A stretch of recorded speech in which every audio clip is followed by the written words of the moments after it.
Hello, everyone.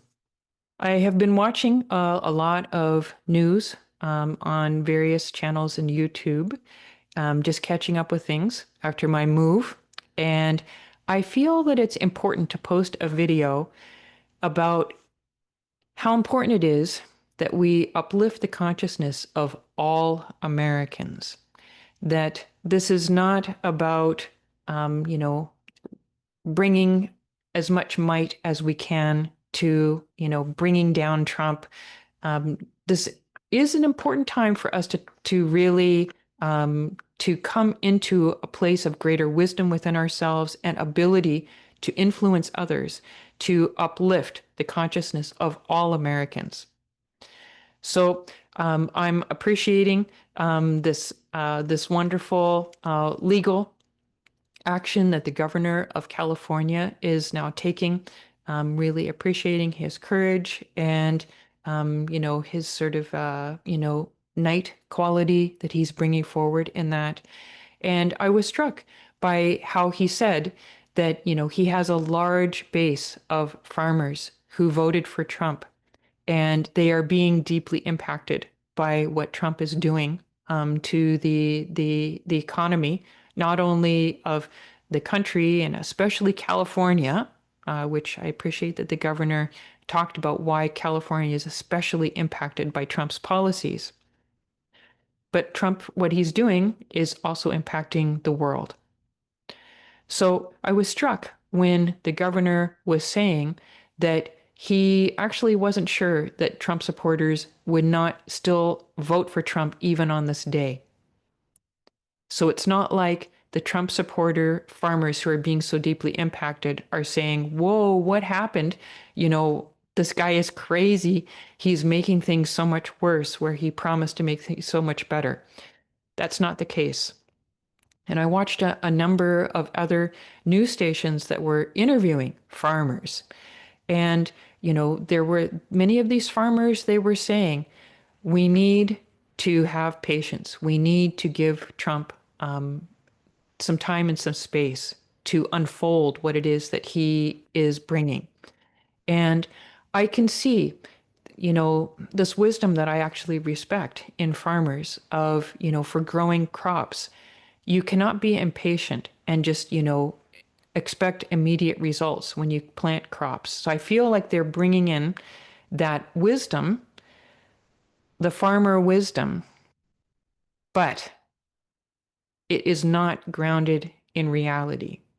So I'm appreciating the farmer wisdom, having the patience and allowing something to grow. And also, it's not grounded in reality. They are blocking out all of those signs that he is a very unstable, harmful, egocentric person. Now, I did see one of the farmers that was interviewed on one station said he did not vote for Trump. And it was because he said he could see that Trump was a very deceitful person, somebody who did not have good morals, was not grounded, and so he didn't vote for Trump. So one can only think that many of these farmers, these this huge base of farmers that voted for Trump and would still vote for Trump even today, are in such a desperate place that they were willing to overlook all of the clear signs of the caliber, the kind of person, the character of Trump and vote him in. They believed, and they're so needing change that they would even vote for him again today. And this is from, news sources. This is the governor of California himself saying that they would vote for him again today. So, other news stories that I saw about, the massive protests and the sort of the real sort of wisdom holders behind the protests saying that this is something where you just need to, just, drip, drip, drip, and that it'll accumulate over time, that over time it will have an impact on the people who are Trump supporters. And I appreciate the wisdom of that as well. And where I am coming from is I like to come from a very strategic place. So I did powerful justice activism in 2018, where I started a movement, I led a movement that exposed the leader of a very, very powerful and influential global Buddhist cult. I exposed the leader, I exposed the cult in less than 1 year, leading this amazing group of people called, the organization was called Buddhist Project Sunshine. So this was not done with a sort of like doing protests and, slowly shifting the mind of the community. It was done in a much more strategic way. And a big part of that was bringing to light stories of people who had actually gone through abuse in the community. So there was so much of crossing things, of smoothing things over, of covering things up, that many people did not know the extent to which people were being harmed and raped within this community. Women and children massively were being raped in this community. And so the first piece of what I did was bringing that to light. So I was able to attract this amazing professional investigator. And as women survivors came to me, I was able to connect them with the investigator. The investigator would interview them for many, many hours and then go out and find corroborating evidence for their stories. She was able to put together a report that I was then able to present to the community. So, first of all, if that was all that happened, was just, providing a report of, these horrendous stories that had happened, I don't know that the change necessarily would have happened. I think, just like the farmers, I think people would have had, a reactionary kind of impulse to reading it, whether they would say, this couldn't be true, or, another thing that people in the community said, oh, these women were just jealous. And so they say all these lies about the guru. They were just jealous of others. So they would say these lies. Like people, they come up with stories in their mind of why not to believe the evidence that is being presented, even if it's very clearly presented. So in the case with Trump, there are many news stories coming out that are very clearly spelling out why what Trump is doing is terrible for the country. It's presented in a very clear way.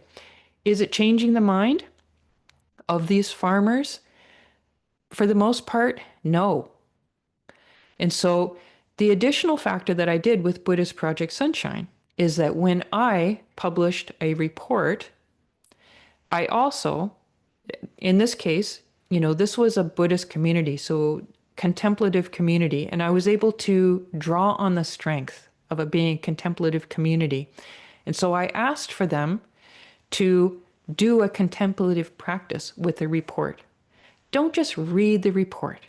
Please do this practice. And in this case, I actually chose a Christian practice, a Jesuit reflection practice called the Horizon Analysis.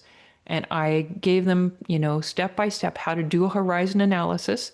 I asked, please do a horizon analysis on this report, underline the things that resonate for you, and then in another color, underline the things that do not resonate for you.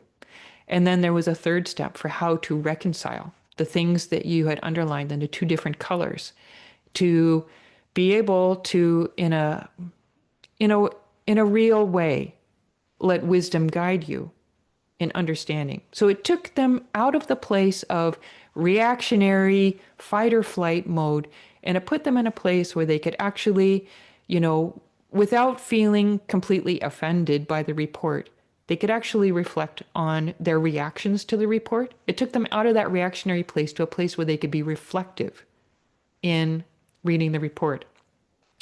And I really believe that that was the single most important piece of success, of why people were able to actually listen to what was in the report and believe, to believe it.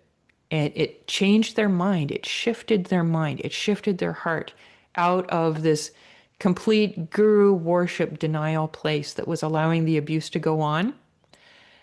And it allowed them to face what was happening so that we could work together towards how do we move on from this? How do we correct this and move on from this?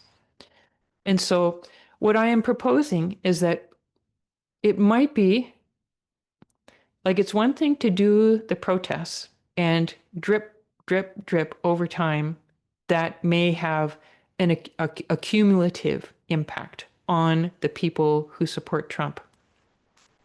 What I'm proposing is that there also could be more skillful, more strategic ways of developing relation and connection with Trump supporters and really finding ways of being able to lower the sense of fighting with each other, lowering out of that place of fighting with each other so that we can find enough of a place of safety that they could reflect on what it is that we are seeing with Trump. But if we are kind of raising our fists with anger, it could really take a lot of time for the consciousness to arise in those people who still are Trump supporters.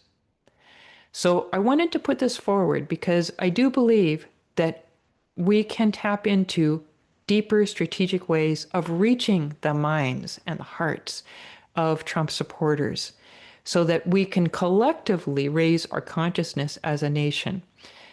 This is not going to be about, leaving half the people behind. We're really going to have to look at ways of integrating and raising a consciousness and finding ways of having mutual interests and mutual connection in order to actually shift things in a quicker way. So I'm putting these thoughts out there. I would welcome hearing your thoughts in response to this in the comments below. And I wish you your own space of reflectiveness for being able to move forward in your best way possible through these truly, truly amazing times that are calling the very best from us, that are calling us to be grounded and present and sane and to bring forward our unique gifts into this world. It really is necessary. So before I close, I will just mention again that I am offering a very special program beginning this Sunday called the 30-Day Warrior of Peace Power Up. And in just 30 days, I guide a process for you to be able to come into that grounded and centered place where you can bring your best forward. If it's something that you would like to look into, I'll post a link below.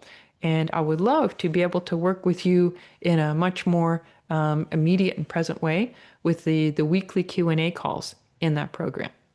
So I wish you a beautiful rest of your day and onward and upward.